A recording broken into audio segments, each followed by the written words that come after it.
But for now, we're going to wrap up this first part of the webinar and move on to our panel. I'll hand over to Yiska, who will take things from here. Thank you. Thank you all for joining our panel today on the topic of additionality and greenfield development. And as you have heard about us in the presentation today, it's a topic close to our heart.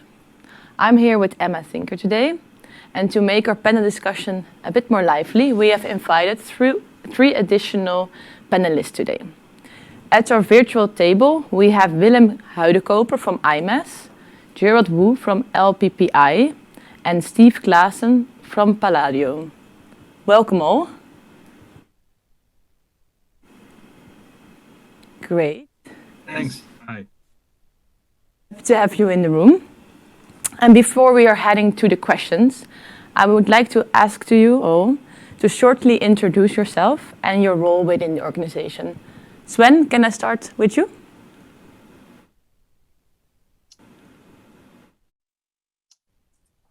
Of course. Hello, Sven Clasen, my name. I'm working for Palladio Partners. Palladio is a German asset manager focusing mainly on infrastructure investments with about 8 billion of euro assets under management. And I'm co-heading the infrastructure investment activities at Palladio. Can I hand it over to you, Willem? Yes, sure. Hi, it's Willem Huidekoper. I'm head of Non-listed Equities at IMAS Foundation. IMAS Foundation is linked to the Inca Foundation, and that's the owner of Inca Group, and that owns and operates 90% of the IKEA stores worldwide. So we manage dividends coming out of the Inca Group for the long term, and we fund the IKEA Foundation, the charitable arm of IKEA. Thank you and welcome. Gerard, can I ask you to finish the round? Thank you, Jiska. My name is Gerald. I work at Local Pension Partnerships Investments.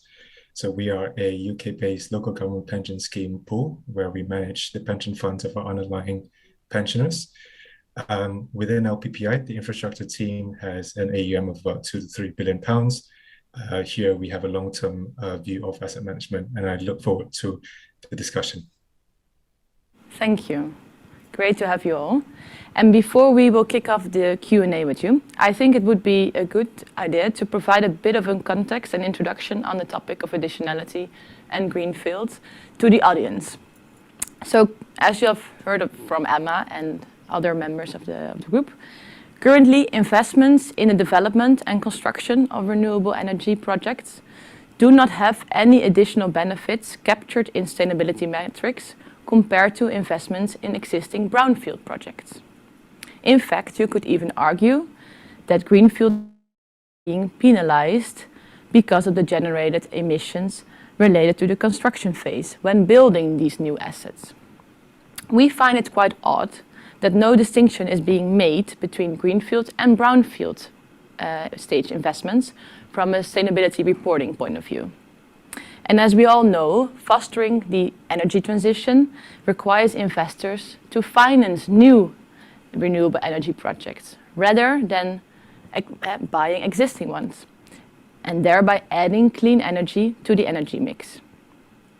Therefore, we believe the concept of additionality should be better reflected in investors' corporate ESG reporting. And as part of Asper sustainability goals, we aim to make a valuable contribution to the growth and development of the infrastructure investment industry. Therefore, we are developing a position paper and a methodology, the urgency of measuring and reporting on ESG additionality. In other words, measuring what would happen, what would not have happened without investors' intervention. And one of the input for this was the survey we sent out to all of you for this webinar. So many thanks for your valuable input in the survey. An interesting insight we already gained from the survey results is that investors agree with us that greenfield projects carry an additional level of positive contribution, and that more recognition for this additionality is needed to mobilize capital for the energy transition. So Sven, we have asked investors to opine on the differences in additionality between green stage and brown stage investments. And the results show that while investors recognize the special contribution of projects, this has not always been recognized within their own organization. Why do you think this might be the case? And could you shed some light how this is being approached in your organization? Of course, more than happy to do so. I think, the relevant question is that it's the why. I think when we take a look and we advise about 30 different clients in Germany, I think the acting people, they have a certain duty to preserve the capital of the clients, and therefore they defined investment guidelines with limitations, and therefore there might be some restrictions of doing certain things. And I think when we take a look with the discussion about 10 years back in time, what was the original reason to make infrastructure investments? I think at that time, it was a bond replacement to match their long-term liabilities. They were looking for yield from day one, looking for established business models, long-term predictable cash flows, and of course, down to protection. And when you think about this original definition of infrastructure, I think it's quite difficult to make investments in the greenfield or development space. Of course, I think the good thing is that that's our approach. The market shifted to some extent over the course. People became more educated, more experienced over time, and I think that helps our approach quite a lot.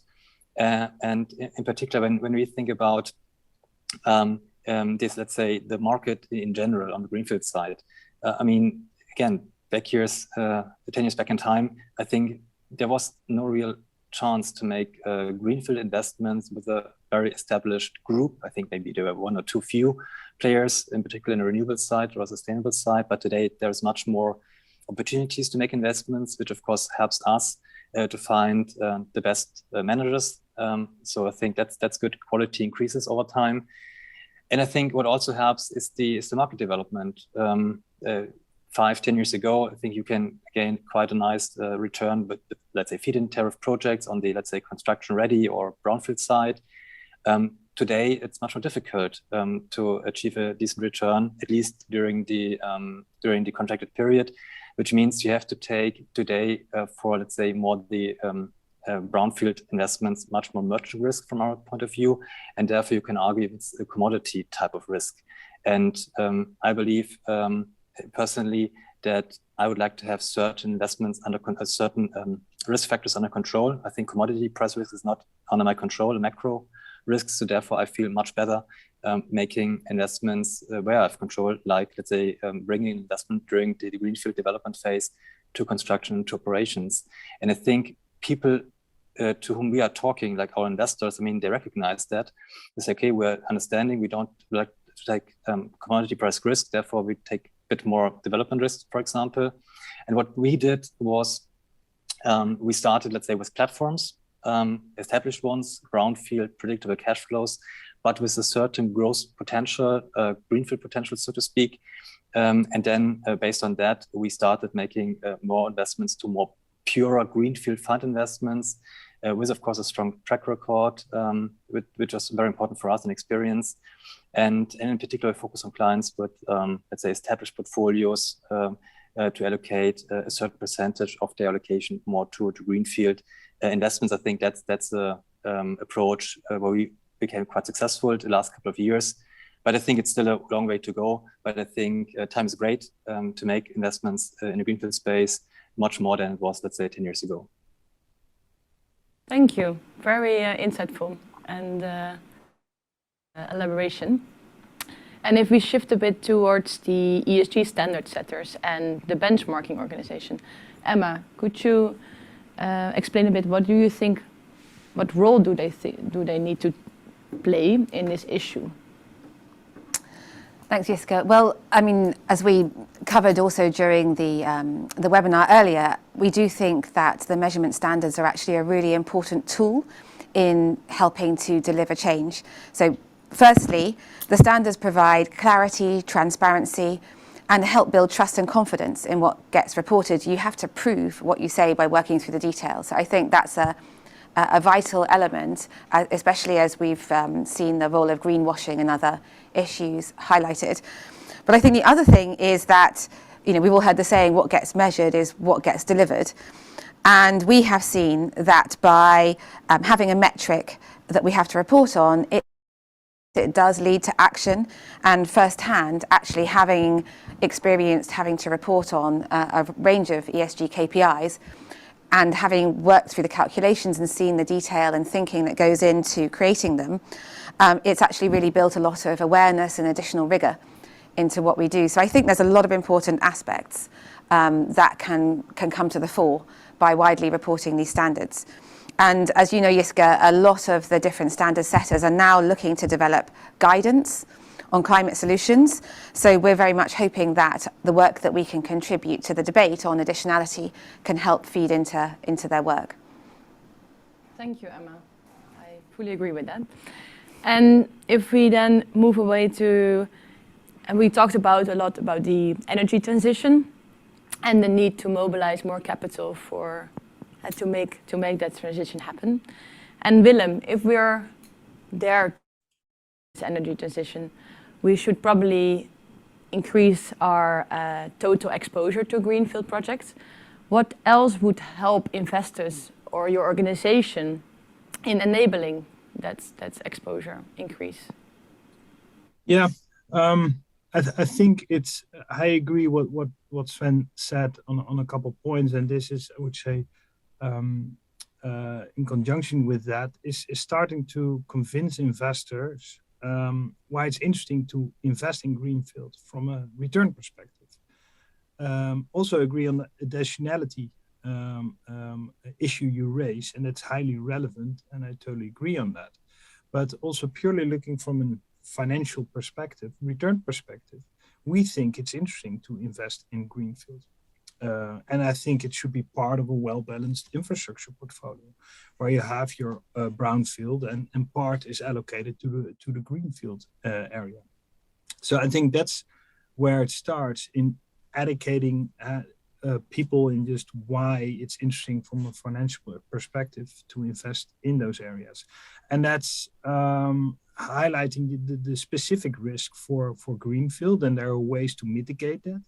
And what Sven said, that's highly relevant. There are more and more managers out there now with a relevant track record in the area. And that helps greatly because sometimes you see people that, well, it looks really simple to build a solar plant.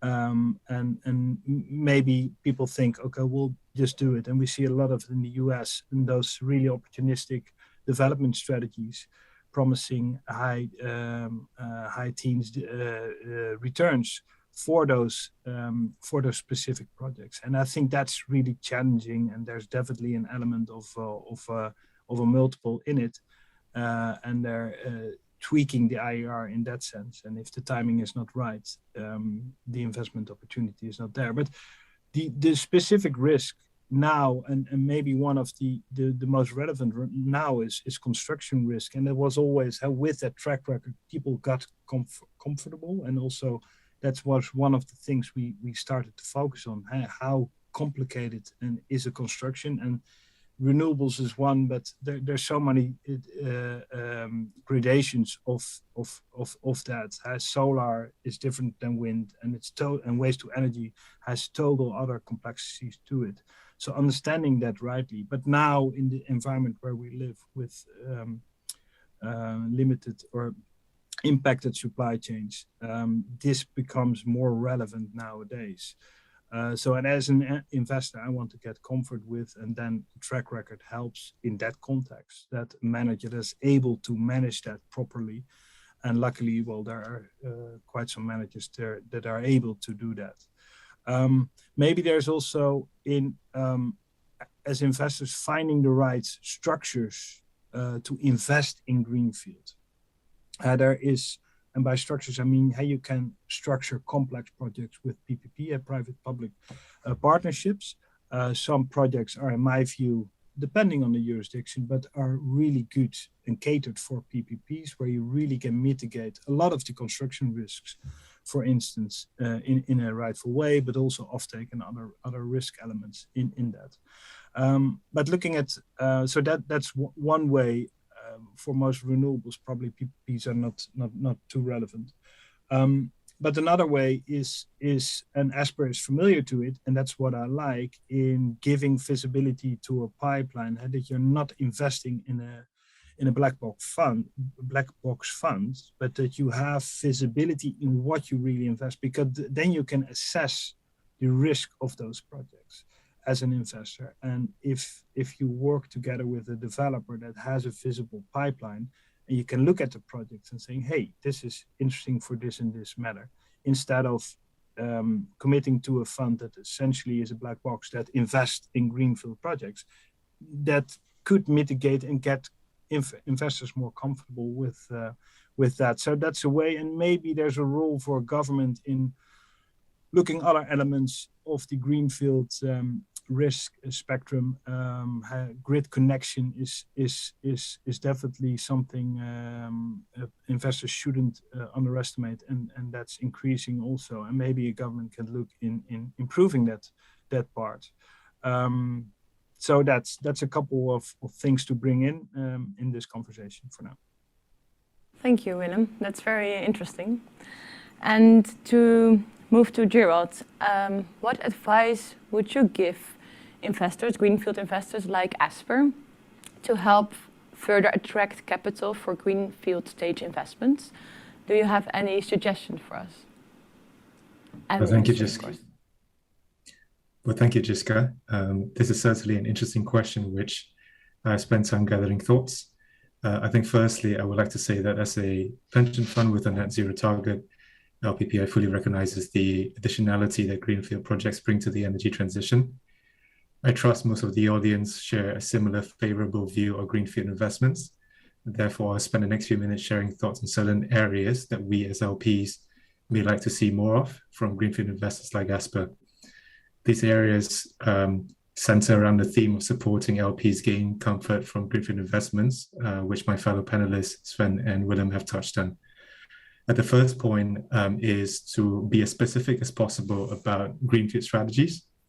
Given greenfield investments are higher risk, the bar is certainly higher across all relevant due diligence work streams compared to brownfield operational assets.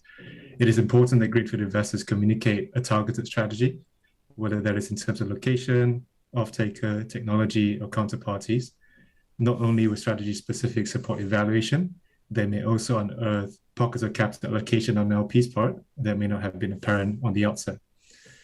Another area of specifics is the comparison between traditional PPP models and independent developer/constructor model, which is being pursued by Asper.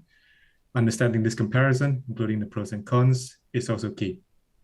Lastly, as Willem touched on, accompanying specifics with a near-term pipeline and a demonstration of the relevant track record would also be useful.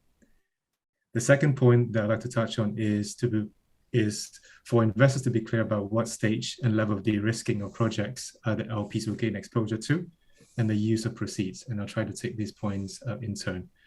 Firstly, it'll be useful to outline clearly the de-risking that has been undertaken and what risks are being taken on by LPs. Using an analogous example in wind or solar projects in the renewable space, construction or ready-to-build projects still remain ambiguous until LPs ask very specific questions. Therefore, understanding the precise nature of greenfield is key. To the extent that investors can understand the risk that they're facing and to credit greenfield investors for de-risking initiatives that have been undertaken, that would also be supportive for the process of evaluation. In terms of the use of proceeds, it is also important for LPs to understand what they are funding. In an analogous comparison, the renewable sector is seeing more platform or developer acquisitions, which then raises financial concerns around any development or platform premium potentially eroding the benefit of greenfield projects. Therefore, explaining clearly the use of proceeds is important. Thirdly, as part of understanding the risk-return profile, understanding, or I should say estimating, the greenfield premium is important. Whilst investors can see the benefits from the types of greenfield investments being pursued by greenfield investors like Asper, ultimately LPs like myself, Sven and Willem still need to perform our fiduciary duties of delivering financial returns for our underlying stakeholders. To that end, it is important to understand the risk and whether the type and level of risk are adequately remunerated with the expected returns. The key pillar to build that understanding is an estimate of the greenfield premium, whether that is a premium of entering projects at cost or the premium to compensate for counterparty risk in managing construction. The fourth and last point that I'd like to bring to the audience's attention or into the conversation is helping LPs understand the implications for LP portfolios. While Greenfield investments are exciting propositions, more support from Greenfield investors in terms of understanding implications for investor portfolios is welcome. Areas that typically require understanding include the drawdown profile or the additional risk to investor portfolios. Given that investors will likely view Greenfield investments through the lens of so-called non-core, it will be helpful to understand the nature of risk and contrast these with potential non-core brownfield investments. Depending on the types of LPs that Greenfield investors like Asper speaks to, it would also be useful to structure Greenfield investments to include the option to hold assets for the long term. While this optionality will have implications for structuring, economics, and alignment, optionality may support LPs with viewing Greenfield investments with a long-term lens and gain comfort with the risk. On the GP side, this could broaden outreach to investors who wish to gain exposure purely to the development/construction stage, as well as those LPs who have a longer-term view, such as pension funds. Overall, the Greenfield investment landscape has certainly come a very long way from historical PPP procurement models. As this particular Greenfield market segment evolves further, more targeted information and more transparency would certainly be welcome in the LP community. Thank you, Gerard, for your very extensive explanation. It's very insightful, and happy to have a further discussion with you on that. I think it's a great discussion, and as mentioned, we only have 50 minutes for a panel discussion, so we will finalize this part 2. And I would like to thank you all, Willem, Gerard, Sven, and Emma here in the studio, for your valuable insights shared today in our panel discussion. And for our listeners online, thank you so much for joining us today. We hope this webinar was insightful and interesting. And again, we would love to hear your feedback, your thoughts and ideas on the integrated report, on our approach on sustainability, our performance this year, etc., etc. So please do engage with us. It's something we really appreciate, and let's keep raising the bar together. Thank you all, and wish you a great rest of your day.